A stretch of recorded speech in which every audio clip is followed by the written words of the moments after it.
Good morning आप सभी को। यूट्यूब के सभी दर्शकों को मेरा नमस्कार। राधे राधे, जय श्री कृष्ण।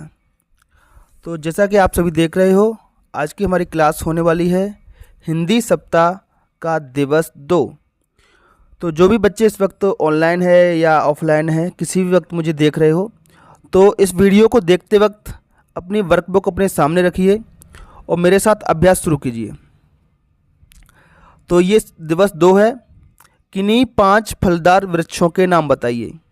यहाँ पर उन वृक्षों के नाम आपको बताने हैं, उन पेड़ों के नाम आपको बताने हैं जिनसे आपको फल मिलते हैं। जैसे आम, ठीक है, आम से फल मिलता है। जामुन, पपीता, अनार, सेब, संतरा, मौसमी, इन फलों के नाम आप बता सकते हो। अगला बेटा, आम के फल से बनने वाली खाद्य सामग्रियों के नाम बताइए। आम के फल से क्या क्या बनता है आप जानते हो बेटा। आम के फल से मैंगो शेक बनता है। आम से बेटा बहुत सारी जो मिठाइयाँ होती हैं, है ना, उसका जो गूदा होता है आम का रस निकाल करके, तो उससे कुछ मिठाइयाँ भी बनती हैं। अगला बेटा, आम के फल को और किस नाम से जाना जाता है। बेटा आम जो होता है उसको आप किस नाम से जानते हो, है ना। उसको कुछ बच्चे कैरी भी बोलते हैं। क्या बोलते हैं बेटा? कैरी, है ना। तो इस तरीके से आम के बारे में सब कुछ आपको पता होना चाहिए। कैरी भी बोलते हैं, जो कच्चा आम होता है उसको कैरी भी बोलते हैं। अगला है बेटा प्रश्न, अभ्यास पुस्तिका में प्रथम दिवस में दिए पठन अंश को पढ़िए। बेटा देखो, ये वाला जो प्रश्न है क्या कह रहा है, प्रथम दिवस। अपनी अभ्यास पुस्तिका में दिवस पहला निकालिए, वहाँ पर एक पठन बोध दिया गया है, उसको पढ़ना है फिर से। और उसी पठन बोध में बेटा वे रविंद्रनाथ के नाम से लेकर के गुरुदेव का निधन हो गया तक के अंश को लिखना है। अच्छे से समझिए बेटा, कहाँ से कहाँ तक। वे रविंद्रनाथ के नाम, यहाँ से लेकर के गुरुदेव का निधन हो गया। तो आपको बेटा अनुलेख है ये, सीधा का सीधा वहीं से देख करके लिख देना है। मैंने यहाँ पर थोड़ा सा लिख दिया आपके लिए, वे रविंद्रनाथ के नाम से प्रसिद्ध हुए, और डॉट डॉट करके लिख दिया। इस मतलब ये पूरा आपको लिखना है। और कहाँ तक लिखना है? 7 अगस्त 1941 को गुरुदेव का निधन हो गया। एक बार फिर से बता देता हूं मैं। अभ्यास पुस्तिका में प्रथम दिवस के पठन अंश, देखो प्रथम दिवस पर जाते हैं, ये आपका दिवस 2 है। प्रथम दिवस का पठन अंश ये रहा, ये इसी में से आपको फिर से ये पढ़ना है। और वे रविंद्रनाथ के नाम से यहाँ से लेकर के प्रसिद्ध हुए, यहाँ से लेकर के गुरुदेव का निधन हो गया, यहाँ तक आपको लिख देना है। ठीक है प्यारे बच्चों, इसमें कोई दिक्कत?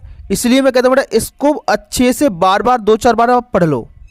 हर दिवस में ये आपको लिखना पड़ेगा और या पढ़ना भी पड़ेगा इसको। ठीक है, समझ में आ गया प्यारे बच्चों। अनुलेख है, देख देख करके आप लिख दोगे। अगला प्रश्न है, पठन अंश को पढ़ने के बाद जब बेटा वो पठन बोध अब दिवस 1 पे उसको पढ़ लोगे, उसके बाद कुछ चीज़ें आपको याद आएंगी। जैसे गुरुदेव का जो गान है, गुरुदेव ने जो गीत गाया, उसको हम कहते हैं जन गण मन। क्या कहते हैं उसको? जन गण मन। और गुरुदेव का जो विद्यालय है, गुरुदेव ने एक विद्यालय भी खोला था, उस विद्यालय को कहा गया शांति निकेतन। क्या कहा गया बेटा? शांति निकेतन। और गुरुदेव ने जो संगीत दिया था, संगीत, तो उस संगीत को क्या कहा गया था? उस संगीत को कहा गया है बेटा रविंद्र संगीत, है ना। बेटा उसी पाठ्यांश में आप देखोगे, पठन बोध में ये सारी की सारी चीजें आपको मिल जाएंगी। गुरुदेव को बेटा एक पुरस्कार भी मिला था, उस पुरस्कार का नाम था बेटा नोबल पुरस्कार। ठीक है बेटा, तो ये सारी की सारी चीजें वहां से आप पढ़ने के बाद यहां पर लिख दोगे। अगला है बेटा शब्द, वाक्य पठन, लेखन, गतिविधियां। इन शब्दों को आप पढ़िए। अगर आपने पठन बोध पढ़ा है तो ये शब्द जरूर आपको वहां पर देखे होंगे। गीतांजलि, पुरस्कार, राष्ट्रगान, संगीत, जलियांवाला, ये शब्द सारे के सारे शब्द आपको पढ़ने हैं और उसके बाद ठीक वैसे के वैसे ही यहाँ पर लिख देने हैं, क्योंकि प्रश्न में यही कहा गया है, पढ़िए और लिखिए। इतनी चीज़ें प्यारे बच्चों आपको समझ में आ गई तो एक बार हमारे चैनल को सब्सक्राइब जरूर कर दें और बेल आइकन जरूर दबा दें, जिससे कि आगे आने वाले वीडियो के बारे में आपको नोटिफिकेशन समय से मिल जाए। अगला है शब्दों का वाक्यों में प्रयोग कीजिए। बेटा इसी तरीके का प्रश्न एक दिवस 1 में भी आया था, सप्ताह 8 में, वो क्या बोलते हैं 6 में भी हमने इसी प्रकार के प्रश्न करे हैं, और उससे पहले भी हम ऐसे प्रश्न करते रहे हैं। पुस्तक शब्द के बारे में एक बात बताइए, है ना, और वही वाक्य में इसका प्रयोग हो जाएगा। जैसे पुस्तक हमारी मित्र होती है, तो देखिए इस वाक्य में क्या आ गया, पुस्तक शब्द आ गया। इसी तरीके से विद्यालय के बारे में बात बताइए। मैं रोज विद्यालय जाता हूँ। अगर इसी पाठ में आप पढ़ोगे फिर से, तो गुरुदेव ने एक विद्यालय खोला जिसको शांति निकेतन कहते हैं। प्रसिद्ध, तो गुरुदेव का संगीत रविंद्र संगीत के नाम से प्रसिद्ध हुआ, तो वो वाक्य भी लिख सकते हो। अपने मन से भी बना सकते हो। विराट कोहली प्रसिद्ध खिलाड़ी है, देखो प्रसिद्ध शब्द आ गया। संगीत, ठीक है, गुरुदेव के संगीत को रविंद्र संगीत कहते हैं, इस पाठ से लिख सकते हो। अपने मन से भी बना दो, मुझे संगीत बहुत पसंद है, ठीक है बेटा, बहुत ऐसे इस तरीके से लिखा जाता है। तो इस वाक्यों में प्रयोग करना आपको आना चाहिए प्यारे बच्चों। चलिए धारा प्रवाह पठन है, मैं पढ़ता हूँ, आप भी पढ़ने की कोशिश करें, उंगली रख रख के एक एक शब्द पढ़ें और समझते हुए। मेरा नाम दीपा है। मेरी नानी के गांव में एक बहुत बड़ा बरगद का पेड़ था। ये दीपा एक लड़की है, वो अपने बारे में बता रही है। बोली इसके नानी के गांव में एक बहुत बड़ा बरगद का पेड़ था। मैं इसे बड़ी लटों वाला पेड़ कहती थी। क्या कहती थी बेटा? बड़ी लटों वाला पेड़। अब ये सोच के बताओ प्यारे बच्चों, इसको बड़ी लटों वाला पेड़ क्यों कहा होगा इसने? क्योंकि बेटा बरगद जो होता है ना, उससे कुछ जटाएं जैसी निकलती हैं, है ना, लटें, जैसे बालों की लटें होती हैं उस तरीके से, इसलिए बड़ी लटों वाला पेड़ ये कहती थी। यह हमारे घर के पीछे बगीचे में लगा था। पेड़ बहुत ही पुराना था, उसकी लटें लंबी लंबी थीं। तो मौखिक प्रश्न बेटा, दीपा बरगद के पेड़ को बड़ी लटों वाला पेड़ क्यों कहती थी? इसका जवाब अभी मैंने दिया है।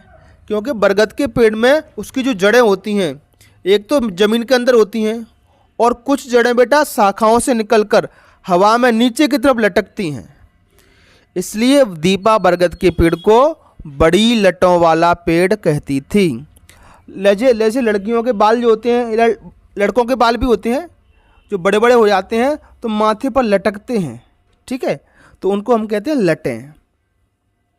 अगला प्रश्न है बेटा, बगीचे में क्या क्या होता है अपने शब्दों में लिखिए। तो आप बगीचे में गए हो, वहाँ पर आपने क्या क्या देखा है? घास होता है, ठीक है, रंग बिरंगे फूल भी आपको दिखेंगे, तितली भंवरे फूलों पर मंडराते हुए आपको दिख जाएंगे, झूले भी दिखेंगे। आजकल पार्क बगीचे बहुत अच्छे बन गए हैं जहाँ पर झूले भी आपको मिल जाते हैं। छोटे छोटे बच्चों के लिए फिसलने के लिए फिसल पट्टियाँ भी बनी होती हैं, टेबल भी बैठने के लिए बनी होती हैं, फलदार पेड़ भी होते हैं। तो ये सब चीज़ें आपको बगीचे में दिख जाएंगी। अगला है बेटा स्वतंत्र अभ्यास। अपने पुस्तकालय से किसी एक कविता कहानी की पुस्तक लेकर पढ़िए और लिखिए। बेटा आपके विद्यालय में बहुत सारी पुस्तकें हैं कहानियों कविताओं की, मज़ेदार किताबें हैं बेटा, बहुत अच्छी किताबें हैं, रंगीन हैं, अच्छे अच्छे उनके कवर हैं, अच्छे अच्छे बहुत प्यारे प्यारे चित्र हैं उनमें। तो उनमें से कोई सी भी किताब आप उठाना, उसको पढ़ना, उसका नाम क्या है वो नाम आप लिख देना, और वो जो कविता या कहानी आप पढ़ रहे हो वो किसके बारे में है वो भी यहाँ पर आप लिख सकते हो। मान लो आपने पढ़ी कल्लू की नाव, ये कविता पढ़ी या कहानी पढ़ी, तो कल्लू की नाव लिख दो, ये किसके बारे में है, तो इसमें कौन था, बतख थी या बिल्ली थी या कौन था, वो इसमें आप लिख दोगे, ठीक है। चलिए एक छोटा सा स्वतंत्र लेखन है, इस पे आते हैं। चंद्रशेखर आजाद का जन्म मध्य प्रदेश के अलीराजपुर जिले के, देखो बेटा अलीराजपुर जिले के भाभरा, अब इसका नाम क्या होगा बेटा, चंद्रशेखर आजाद नगर गांव में हुआ। आपको याद रखना है बेटा, चंद्रशेखर आजाद का जन्म कब हुआ था, कहाँ हुआ था, अलीराजपुर जिले में। जैसे मध्य प्रदेश है, अपना प्रदेश है, उसमें धार एक जिला है, मुरैना जिला है, सतना, रीवा, दमोह, पन्ना, सागर, छिंदवाड़ा, बड़वानी, उज्जैन, देवास, ये सब जिले हैं। ऐसे लगभग 55 जिले मध्य प्रदेश में वर्तमान में हो गए हैं। ठीक है, कितने जिले, 55 जिले। तो उनमें से एक जिला है भाभरा, नहीं अलीराजपुर जिला है। कौन सा जिला है, अलीराजपुर। ठीक है, तो अलीराजपुर जिले में एक गांव है भाभरा, वहां पर चंद्रशेखर आजाद का जन्म हुआ था। ईश्वर ने जैसे उनको आजादी की अलख जगाने धरती पर भेजा था। क्यों भेजा था धरती पर, आजादी की अलख जगाने। माँ बाप के प्यारे घर को छोड़कर देश की सेवा में समर्पित होना आजाद के हृदय की महानता को सिद्ध करता है। एक प्रश्न बेटा, ईश्वर ने चंद्रशेखर आजाद को किस कार्य के लिए धरती पर भेजा, तो आप लिख सकते हो आजादी की अलख जगाने भेजा था। आजाद की कौन सी बात उनकी महानता को सिद्ध करती है, तो देश की सेवा के लिए समर्पित होना, ये उनकी महानता को सिद्ध करती है। तो बेटा ये था आपका दिवस 2 सप्ताह 7 का। आपको हमारा वीडियो कैसा लगा बेटा कमेंट बॉक्स में ज़रूर बताएं। और जैसे कि आप जानते हो चंद्रशेखर आज़ाद का जन्म अलीराजपुर ज़िले में हुआ था, तो ठीक वैसे ही आपको बेटा कमेंट बॉक्स में ये बताना है कि आपका जन्म मध्य प्रदेश के किस ज़िले में हुआ था और किस गांव में हुआ था। ठीक है, गांव कौन सा था इनका गांव था भाभरा। ठीक, तो ऐसे ही आपको बताना आपका जन्म किस ज़िले में हुआ और किस गांव में आपका जन्म हुआ था। ठीक है बेटा, चलिए आज की वीडियो में इतना ही, फिर मिलेंगे एक नई वीडियो में। तब तक के लिए आपका दिन शुभ हो। Have a nice day.